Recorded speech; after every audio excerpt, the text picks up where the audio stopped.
Welcome, everybody. Thank you very much. Hopefully, the tune and the lyrics will become even more apparent as we go through today. Amy and I are delighted that you've been able to create this time, maybe over lunch for sharing. So, if you can, put your screen on. It'd be wonderful to see your face. If, however, you are conscious that you're chomping on a sandwich or something and you don't want to put the screen on, your call. But we would love to see you all, your smiling faces today. So, why are we here? What's this all about? Well, here's a question for you. In the chat window, please could you put a number?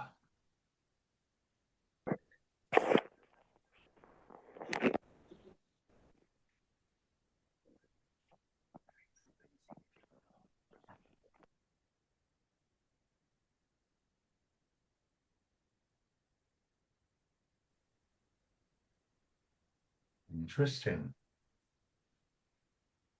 Okay. So, empathetic leader. We've got a number of responses. We've got some people at 5s and 4s. I might ask a couple of people, maybe Karen Jones, if you're willing, and Marina. Might either of you be willing to come off mute and just share why you feel a 4, which is a relatively high score, or a 3, fits with Margaret Thatcher? Hi, Peter, Karen Jones here. I put a 3. Probably middle of the road for me. I have to say, probably she was the Prime Minister when I was a bit younger as well. But it, as an outsider looking in, you didn't see the empathy necessarily with all of the parties and the stakeholders that she had to lead. So I've done a 3 because I think there was probably more empathy there, but you didn't see it at all times. And she was always very fair, whether you liked a decision or not, is a whole new debate, isn't it? But she was always looked like she was trying to be fair across all the different stakeholders and achieve what was needed. So that's sort of where that middle of the road 3 came in. Thanks, Peter. Yeah. Thank you for sharing. And Marina, if you'd like to share, you're welcome.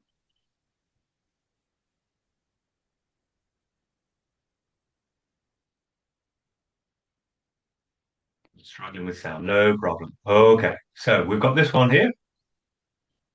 Same question.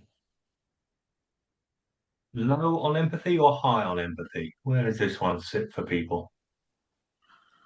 Everyone know who he is, by the way.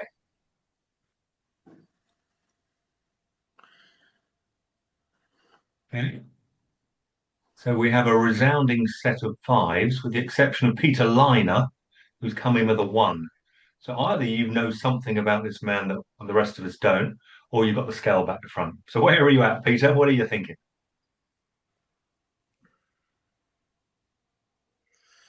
I just don't like him, Peter. So that's the thing. So Whereas Maggie Thatcher was my hero, he is not. Ah, there we go. So yes, this did come in the chat earlier. interesting. And I just thought, yeah, that might just make us chuckle a smidge first thing this morning.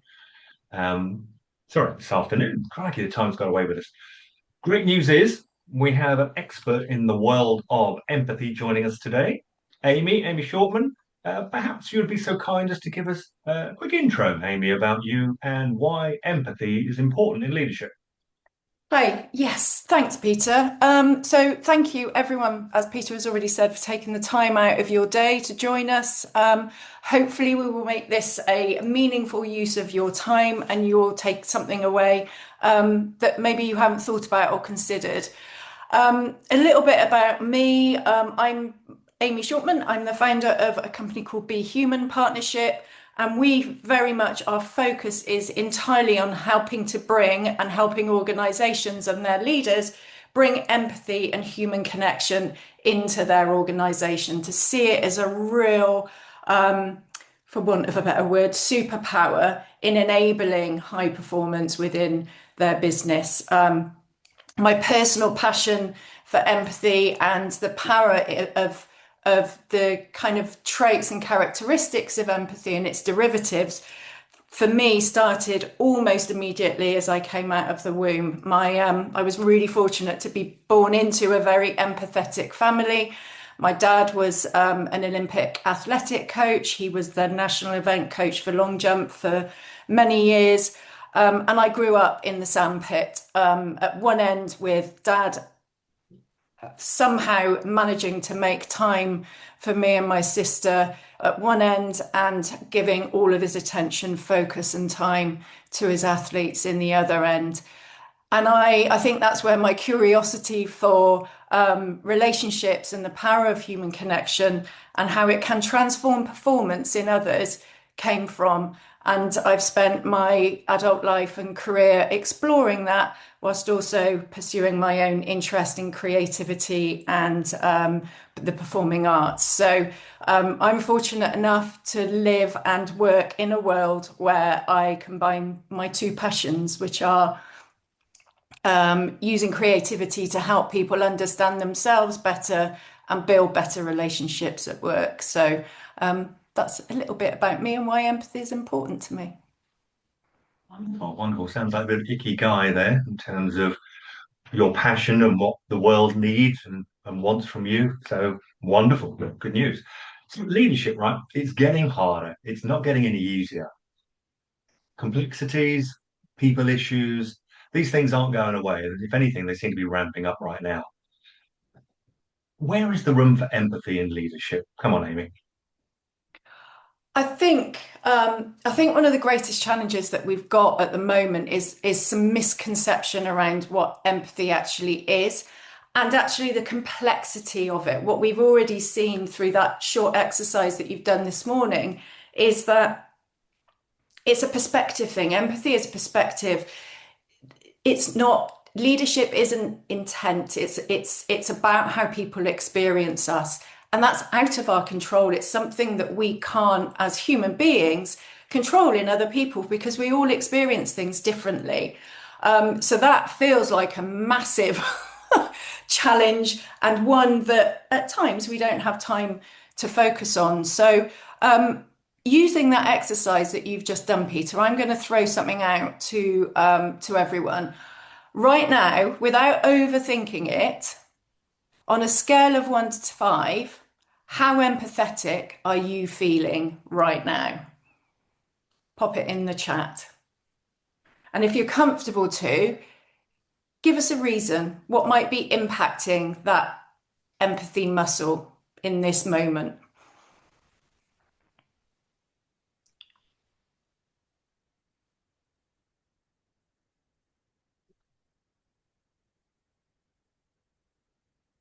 Oh, we've got a load of empaths in the room. This is brilliant.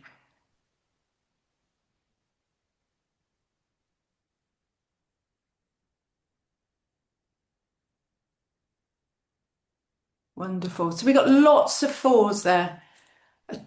Hilary, 2 to 3. Yeah, So I get the sense, I'm absolutely up for people who are in difficulties and problems needing support. But I think we need a bit of a reset because as I see it, whether it's health issues or the mental health issues, it's not sustainable. I think we need a bit of a reset and, open discussion. I think it's very difficult to have that because it just feels like you're treading on eggshells. So I'm being a bit provocative, but I think we're out of hand on things is my view.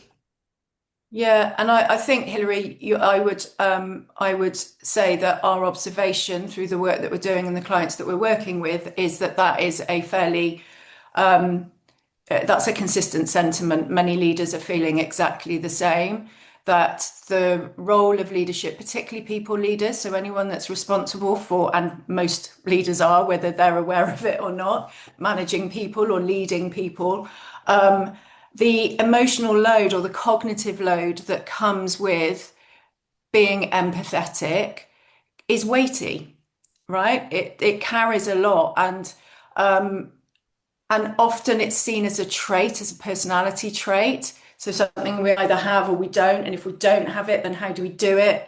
And that can bring in and add more complexity. So actually, what we find to help is helping leaders understand where they end. So where do I end and another person begins? So that you can create space. And something that I'd like to kind of throw into the pot today and help you consider is, how do you create space and start to understand empathy as a skill and a behavior that can be learnt and is trainable and coachable, rather than something that I have to switch on and I have to switch off. So you raise your awareness to it more. And potentially understanding a little bit of the different types of empathy might be helpful. So researchers have identified that there's two core areas of empathy. If we step out of the kind of sympathy area, which is I feel for you, there's then affected empathy, which is I feel with you. And that's where a lot of that weight and burnout and overwhelm can come from, because that kind of the moral injury that comes with feeling other people's feelings, when you could have a day where you're going from one difficult conversation to another, you're having to make complex decisions, have difficult conversations, you're considering the impact on customer, you're working and operating in a highly complex, volatile, in the VUCA environment, volatile, uncertain, complex, and ambiguous. That is a lot to take on. Whereas cognitive empathy is more active. It's identifying, I can't necessarily feel, and it's not helpful actually for me to feel what you are feeling, but it is useful for me to understand. And these are where some of the skills and the characteristics of empathy in action become really useful. So curiosity. How do I ask better questions to enable me to understand the perspective of somebody else? So I don't have to feel what they're feeling, but I can acknowledge and hold space for it. This then empowers you to move forward into a more active state and start to work towards compassion, which is where you can start to think about, how do I help this individual? What can I do? And in the context of work, that means you can get to really meaningful conversations around, you know, if you're working with an employee that's experiencing a challenging period or a difficult time or a difficult situation, what can you do to help that individual? And again, offering that help rather than asking them for what they need in terms of help, which increases their cognitive load, because I'm struggling, I'm finding things difficult, my workload's overwhelming, I'm experiencing burn load. Now you're asking me how I can help you to help me. What do I do? It's about if the questions are right, then you're able to provide and offer that help and support without taking on the emotional burden yourself. So what we're saying then, Amy, is the leaders on the call today, it's not their responsibility to fix the situation or fix the problem. Is that what you're saying? Absolutely. Absolutely. I think, that's a relief. And what I heard Hilary saying is that because we're human, right, and we see another person in trouble or suffering or are finding things hard, we want to fix it for them. We want to support them, but we can't always do that. Our job as leaders is to ask the right questions. Yeah, but as a bloke, my job is to fix people, right? Come on, surely that's what it's all about. I fix things, I fix people. That's what the answer is. And if they just get fixed, then they can get on with delivering more. Performance will go up, surely. Yes, sometimes, right? It's not, and this is the thing with empathy. Sometimes it's the right thing to bring to a conversation. Sometimes the right thing, the most empathetic thing to do is say, do you know what?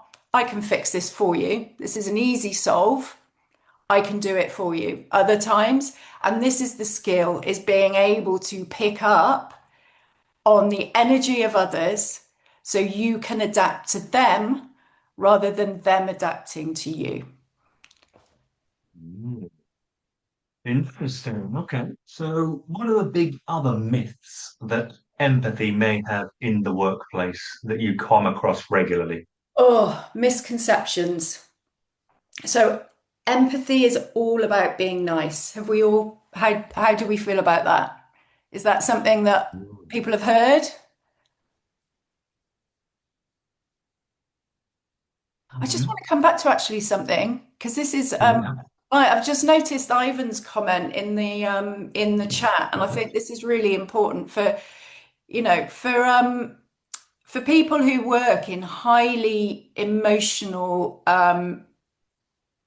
roles and workplaces like medical settings. We do a lot of work with claims teams and claims handlers in insurance who are dealing with customers at their most vulnerable moments in life. It's a real that ability to be able to know where you end and another person starts is really effective for nurses and medics working in intensive care or critical care, helping to care for patients. I heard a story recently about a consultant who was interviewed by a empathy researcher who said it would actually be really unhelpful for me to feel what the parents are feeling. I can't, if I get into that place and I start to put myself literally in the shoes of my patients, they're a pediatric cancer consultant, then that would be of no use to that family. It's my job to understand how they might be feeling and to do my very best for that family. And that reframing, that repositioning is really, really important.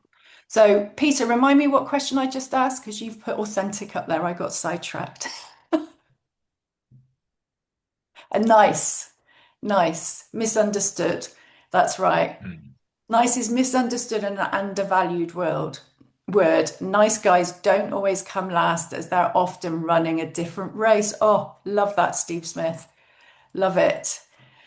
So, there is Leadership. Go on, cancel. Amy, you go first. Um, so I think you're absolutely right. And it's there is absolutely nothing wrong with being nice at all. And quite often, nice people are running their own race. It's a Clem Blanchard quote. I should have guessed that one. Yes, they are running a different race. Sometimes it's helpful to understand the difference between nice and kind,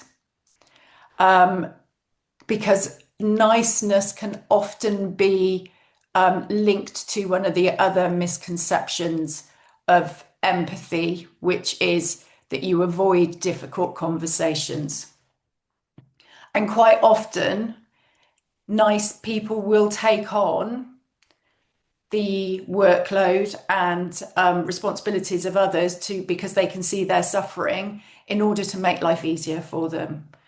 Whereas kindness is having the ability and the empathy to step into another person's shoes, understand why they might be finding things difficult at that moment, but have the tough conversation with them that helps them move forward. And this, from a performance perspective, being able to have tough conversations in an empathetic, human way can be transformational to the performance of others.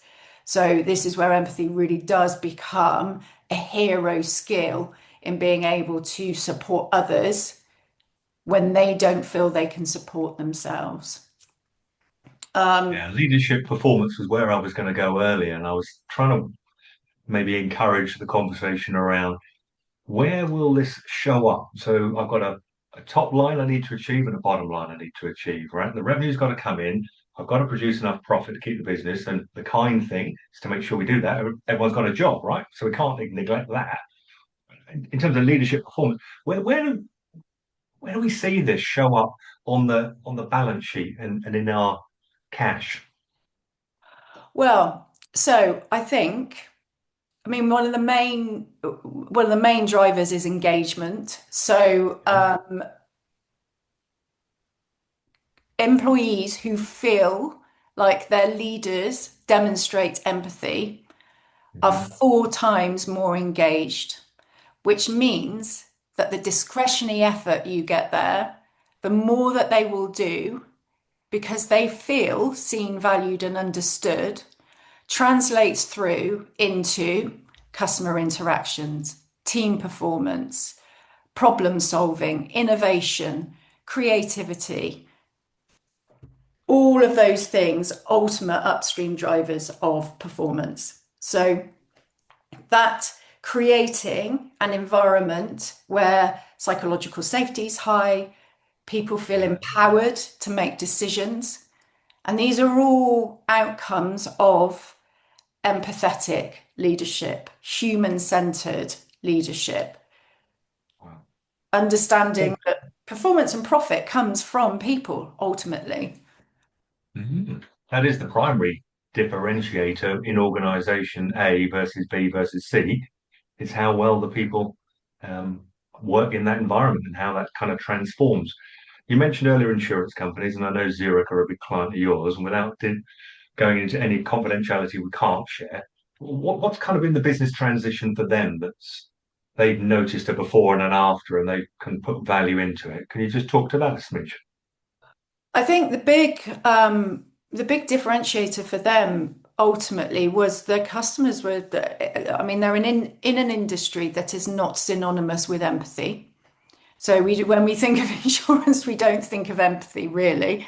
But they identified that there is a real opportunity to serve their customers better by seeing them more as a human being rather than a policy number.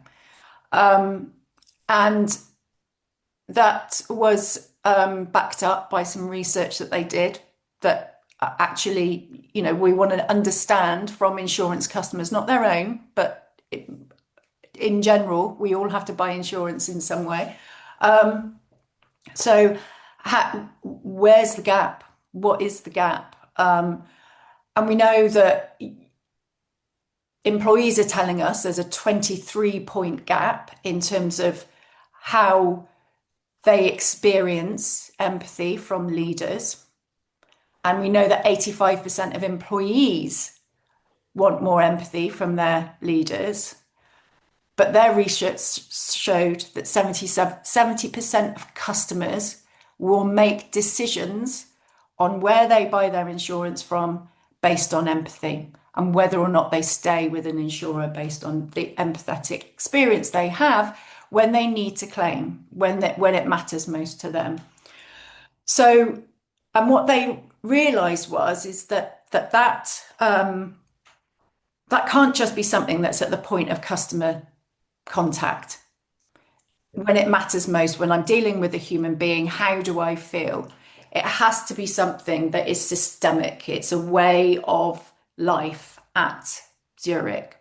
So the focus isn't simply on customer-facing teams who are having those conversations. It's a culture shift. It's a transformation in the way they do business with each other internally, treating each other differently, and with their customers. And they're, they're achieving it, and the results are kind of a proof that it works. It's infectious. Empathy is contagious. When you feel it, when you're on the receiving end of it, you learn the skills to be able to demonstrate it with others.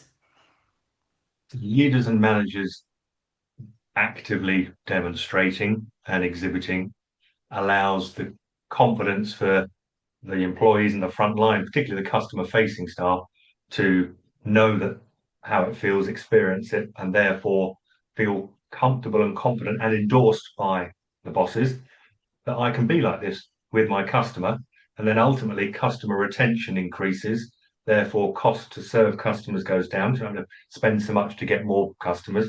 Therefore it reinforces that this approach is actually working and makes a difference. But surely the fear for leaders is that I'm going to be seen as weak if I constantly care about what other people are thinking. Sometimes you just need to punch them in the face and get on with it. I'm not. Do you know what I think is the biggest fear? Go on. What is time? I think for many leaders, particularly in customer facing organizations and where they have, or where time is precious, which is for most leaders actually generally now, is there is a fear that empathy takes time.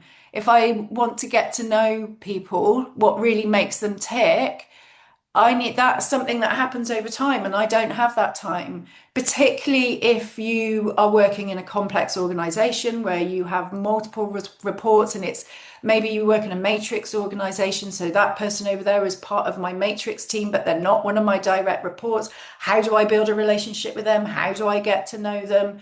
If you're leading a customer facing team, how are you supposed to know every single customer in a fleeting encounter? And I think this comes back to the entry into this webinar. We all see the world differently. The whole of the moon, and we're 40, it couldn't have been more timely, that song. We all see the moon from different perspectives. We see things differently. And that's tough to be able to understand in a fleeting encounter. But there are skills to do it. There are ways of being able to understand another person's connection language. We talk about love language, but in the sense of human connection, we all have a connection language too. What's important to me? What do I value in the way I communicate? And therefore, how can I pick up cues as a leader in the way someone communicates with me that enables me to really quickly adapt? And that in itself is empathy. I see you, I understand you, and I can communicate in a way that is meaningful for you. I treat you how you need to be treated when it matters most. And that And also being fair and firm as well. This isn't about being soft and wishy-washy. This is the fairest and firmest thing right now is this. You need clear direction, up your game, or it's a short-term situation that we're going to have to resolve differently. Yeah. And that can be, that's actually a kind of conversation to have rather than, leaving it or digging deep into, because that individual might not actually know what's not working for them at the moment. Giving them some meaningful feedback, setting clear expectations, and being quite direct in that moment is possibly the most empathetic thing you can do. And that reframing for some leaders actually is almost, you can see the weight lift off their shoulders. It's like, oh, I don't have to be really nice and a bit wishy-washy, and this doesn't have to take ages. I can get to the point, do it in a kind way. So please, can we remove from the conversation, from the leadership dialogue or dictionary? There's no easy way of saying this, so I'm just going to say it. Phrases like that, let's just get rid of them. They're unhelpful. I need to talk to you about something. It's not going to be easy, but my commitment to you is, and you address it, you align your behavior to your values. So here's another thing. Our behavior is not who we are, yet it is where we meet. So whilst we are complex beings, human beings, we are the sum of all of our experiences, our relationships, our beliefs, our mood, our daily habit, all of these things that sit underneath the surface. We never really know what's going on for another individual. How we show up in the world is where we meet. So the more we can align our behavior with our intention, the more conscious we can be when we're in difficult situations and under pressure, the better the quality of the relationships will be that we build, and therefore the better the performance will be. Good, very good. There's a couple of good points coming in the chat as you're looking as well. Steve Smith might want to reference Brewdog as a challenge, a particular beer that I quite like, but that doesn't affect the way that the company's being run. been run. And also Ivan's talking about how do we celebrate the leaders who demonstrate more empathy? Maybe like the leader of New Zealand during COVID. So there's maybe a couple of points. So Steve, do you want to come off and share a little bit around your view of Brewdog? Would that be sensible for now? Yeah, sure. Got to be careful because I think James Watt's quite prepared to sue people left, right, and centre, and he's got a lot more money than me. But I mean, Brewdog was a fantastic example of a market disruptor, a fresh new business, shook up an industry, etc., etc.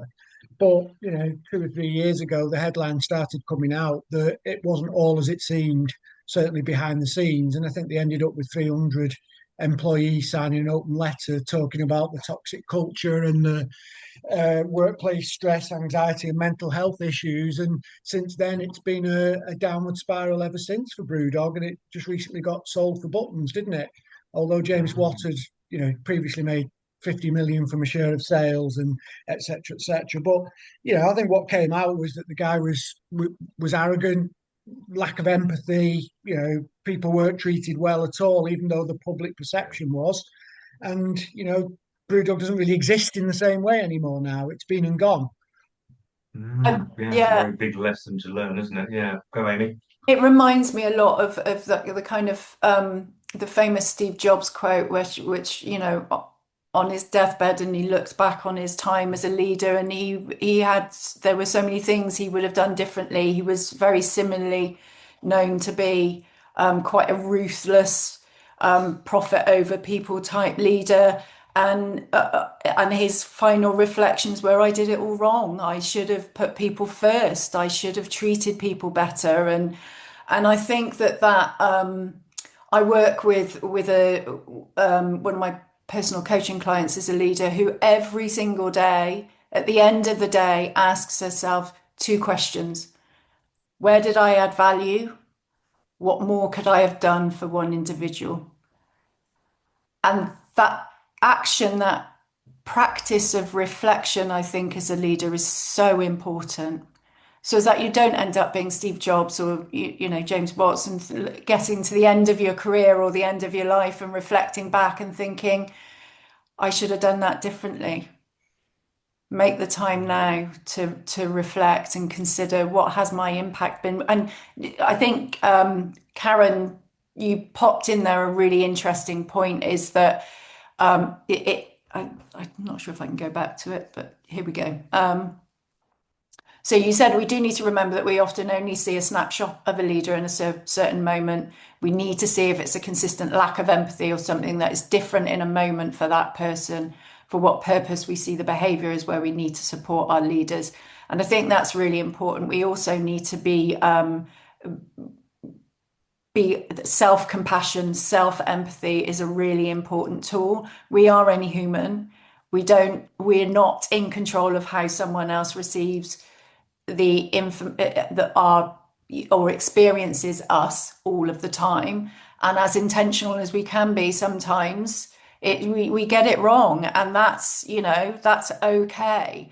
If we have people around us who are coaching, observing, giving us feedback, we've created high psychological safety where our employees can say, well, hold on a minute, that didn't feel right. That's not very aligned. Is that, are you okay? Is everything okay? What are you meaning? What's your intention? So we create that constant challenge and support environment. But yeah, that's a great example, a real current example of where, profit came first, but actually now the ultimate demise is linked to the people performance. Balancing both isn't easy. And so, yeah, Ivan, you talked about other leaders who we could celebrate. Did you have anyone in mind, Ivan, that you wanted to share who you would like to publicly celebrate for the next 10 seconds? Well, I think Jacinda Ardern's a brilliant example, but people won't know them, but I always reference the most powerful boss, most effective boss I ever had, and the one who I worked immeasurably harder than anyone else. And his ability to remember anniversaries, key moments, send a message, start a call with "How are you?" and then the call be influenced based upon my response rather than just to be a throwaway. So he had it, whether he had it in just in his bones or whether he trained it, I don't know. But I think he ran the highest performing team I ever worked in the pharmaceutical industry. But he gave a damn about his people. So I think he managed to achieve both performance and empathy. And I just think those, whether that's celebrated as a trait or the fact that his team performed well, and I think that's where we have to pull out performance matters, but so does how you treat your people. And I think it's not an either or. I think it should be and those leaders who are able to navigate both. Yeah, Yeah, it does feel like that, doesn't it? yeah, Amy? yeah.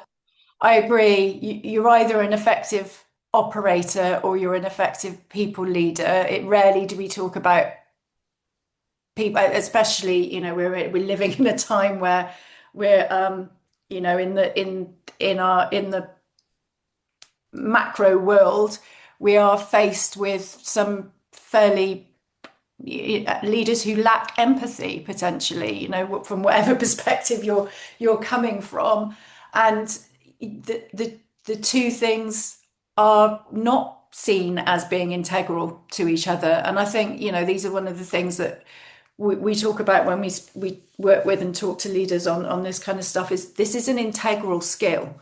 It's vital to your success as a leader. And it's about sustainability. I think, Steve, coming back to your point about Brewdog, sustainability comes when you can manage and balance the two things, performance and people. When those two things come hand in hand, that's where sustainable long-term growth comes from. And Brewdog is a perfect example of when you get that wrong, it can be catastrophic. Yeah, and Branson's famous for a quote that maybe he came up with, which was customers king. No, employees king, because then the employee looks after the customer and then the customer's happy. So you're Yeah, right. It does feel like this balance of people and performance. And this is where I think the whole point around fair versus nice. Fair and firm, kind, because the kindest thing to do in this situation is. And that takes leadership quality, right? You need to be bold, strong, and confident to be able to deliver that once you have listened and actively taken the time to care about what the person said and felt. Because if you don't do that first and you just launch in with, right, what I think you need is you need to go on a performance improvement plan until you're fixed.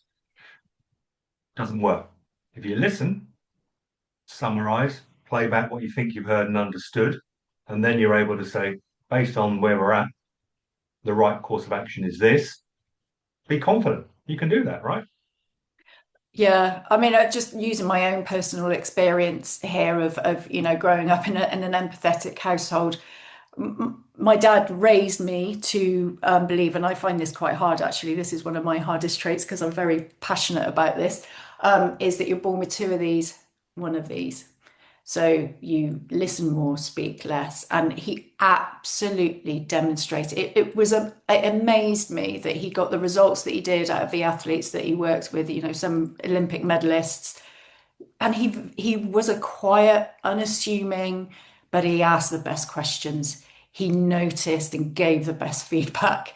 And that was transformational for his squad, for his team, the relationships within his team, and ultimately the performance of his athletes. And I think there's a lot to be learned in, just speak less, just know, prepare, ask those great questions, be curious, to understand what's really going on, what the real problem is.